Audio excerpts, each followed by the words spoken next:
Je vous retrouve aujourd'hui pour une nouvelle vidéo dans laquelle je voulais vous présenter ces petits outils que j'utilise pour la gestion du temps avec les enfants. Donc je vais vous expliquer de quelle façon ces outils peuvent vous aider à sauver certaines situations qui peuvent finir parfois en crise. Avant cela, je vous mets le lien juste ici sur le i qui est ici pour vous inscrire pour pouvoir télécharger 2 fichiers gratuits. Je lance effectivement un programme de lecture en ligne, clé en main. Et pour fêter ça, donc je vous partage 2 documents offerts extraits du programme et aussi la possibilité donc de gagner un accès à ce programme. Donc vous avez toutes les informations dans le i et dans la barre de description. Alors, trêve de bavardage. Donc vous avez ici donc 2 outils que j'utilise assez régulièrement pour aider les enfants dans leur gestion du temps. Donc d'abord j'ai le Time Timer. Je vous mets les liens en barre de description si les produits vous intéressent. Alors celui-ci, il existe en différents formats. Alors moi j'ai pris le petit format. Je sais qu'il y a un format beaucoup plus gros, la taille d'une horloge. Mais ça coûtait plus de 40 €, donc je voulais d'abord tester avec un petit format. Celui-ci, je l'ai eu à 8 €, 8-9 €, en me disant, voilà, si ça fonctionne, pourquoi pas éventuellement investir plus tard sur un format plus grand. En fait, le Time Timer, il est très intéressant parce qu'il permet à l'enfant de pouvoir visualiser. Disons, je vais vous prendre un exemple. On a prévu une sortie et il est 11 h et on doit sortir à 11 h 30. Donc, les filles sont dans leur chambre en train de jouer. Pour éviter une crise au dernier moment où je vais leur dire, par exemple, il est 20, je leur dis, bon, bah les filles, maintenant vous arrêtez de jouer, vous allez vous habiller, on y va. Ça peut créer de grosses situations de crise, tout simplement parce que les enfants n'ont pas la notion du temps quand ils sont tout petits. Et que vous imaginez bien que quand ils sont dans un jeu, ou quand ils sont en train de lire un livre, peu importe, ils sont dans une situation de plaisir, de bonheur pour eux.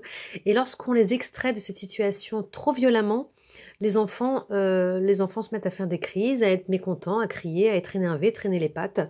Et en fait, c'est tout à fait légitime. Imaginez-vous être en train de regarder une série et en 2 temps 3 mouvements, je viens et puis je vous extirpe de là en vous disant c'est bon, on doit y aller. Donc en fait, ça marche exactement pareil avec les enfants.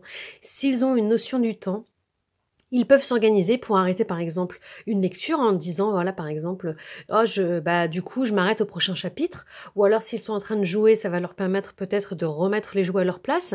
Donc l'idée avec le time timer, c'est de leur définir une certaine durée. Voilà, par exemple, les filles, vous avez 30 minutes, donc vous mettez ça en évidence. Donc celui-ci, il est magnétique, donc je peux l'accrocher sur le tableau blanc. Donc l'idée, c'est qu'elles visualisent qu'en rouge, c'est le temps qu'il leur reste, même si l'enfant n'a pas forcément la notion de secondes ou de minutes. Le fait d'avoir cet outil sous les yeux et le rouge qui s'écoule va leur permettre de savoir combien de temps il leur reste. Alors, il y a des personnes qui peuvent penser que ça peut être un élément stressant, mais moi, je ne l'ai pas vécu ainsi et les filles ne le vivent pas de la sorte. Ça marche vraiment bien. Les filles, le time timer est ultra efficace chez nous. Juste un peu la sonnerie à la fin quand il sonne, ça sonne un peu comme vous savez, les minuteurs de cuisine. Voilà. Donc, il y a juste ce petit machin que je trouve un petit peu limite, qu'on pourrait faire mieux. Peut-être qu'il en existe d'autres avec d'autres types de sonneries, mais en tout cas, voilà. Mais sinon, ça fonctionne très bien. L'enfant, donc, voit le temps qui s'écoule. Tac, tac, tac, tac, tac. Donc, il sait plus ou moins combien de temps il a. Et je vous assure, ça peut désamorcer énormément de situations. L'enfant, il sait qu'il a une certaine durée pour finir son livre, son chapitre, terminer de jouer, ranger sa chambre. Par exemple, vous pouvez lui dire, écoute, je te laisse 30 minutes, dans 30 minutes, on passe à table. Donc, je te laisse 30 minutes, par exemple, pour ranger ta chambre. Donc, ça va lui laisser le temps. Il sait que dans 30 minutes, il passe à table. Pour les enfants qui ont trop faim, maman, j'ai trop faim, bah, vous pouvez leur dire, le repas sera prêt dans 10 minutes. Voilà, donc c'est ultra intéressant comme outil. Chez nous, ça fonctionne et très sincèrement, ça m'étonnerait que ça ne fonctionne pas chez vous. Même les enseignants l'utilisent en classe pour les élèves, pour vous dire. Alors, là, je vais vous montrer les sabliers. J'en avais un autre qui était là. Le sablier, c'est un autre outil. Donc, c'est un outil moins bruyant, du coup. Et c'est un outil, en tout cas ceux-là, je vous mets les liens en barre de description. Ceux-là sont encore plus précis. Je vais vous montrer. Voilà, en fait, ils sont par minute. Donc là, on en a 3, 6. On en a 6 et chaque sablier a une durée différente. Donc voilà, on a 10 minutes, 1 minute, 3 minutes, 30 secondes, 2 minutes et 5 minutes. Alors comment je les utilise? C'est assez simple, c'est que chaque sablier va avoir une fonction. Par exemple, le 2 minutes aura la fonction pour le brossage de dents. Il y en a qui peuvent mettre les 3 minutes, enfin peu importe, c'est vous qui jugez et qui décidez. Le 10 minutes, du coup, vu qu'il est plus important, parfois ça peut m'arriver de leur mettre le 10 minutes quand elles sont en train de jouer et que je leur demande tout simplement de venir à table pour manger. Je leur dis que vous avez 10 minutes pour rejoindre maman à table. Donc là, ce qui est bien, c'est qu'on voit aussi le sable s'écouler.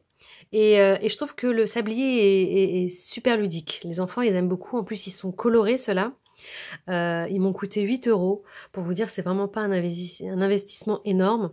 Après, à vous de juger le temps que vous avez besoin de donner pour une activité, une demande que vous avez à vos enfants. Par exemple, bah, écoute, tu as, je sais pas, 5 minutes.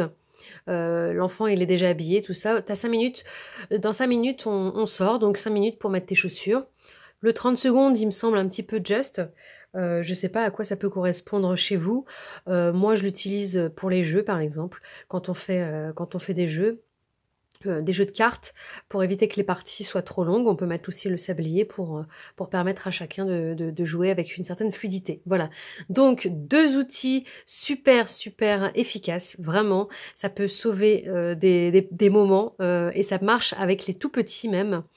Parce que l'enfant visualise. C'est toujours plus simple pour l'enfant de visualiser les choses, de manipuler les choses, que de comprendre un concept, une notion qu'ils ne comprennent toujours pas forcément comme il faut à leur âge.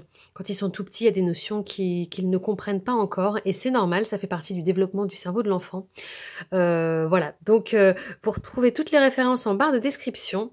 N'oubliez pas de liker la vidéo si elle vous a plu, ça me permet aussi d'avoir un peu plus de visibilité, ce qui est important pour moi, parce que je partage gracieusement mes conseils et mes infos.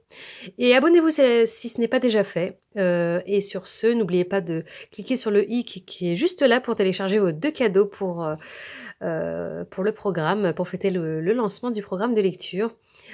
Pour les personnes intéressées par ce programme, je vais mettre en ligne une vidéo plus explicative qui vous explique un petit peu de quoi il s'agit et pour pouvoir vous inscrire dès la semaine prochaine. Sur ce, je vous dis à bientôt pour une autre vidéo. Prenez soin de vous.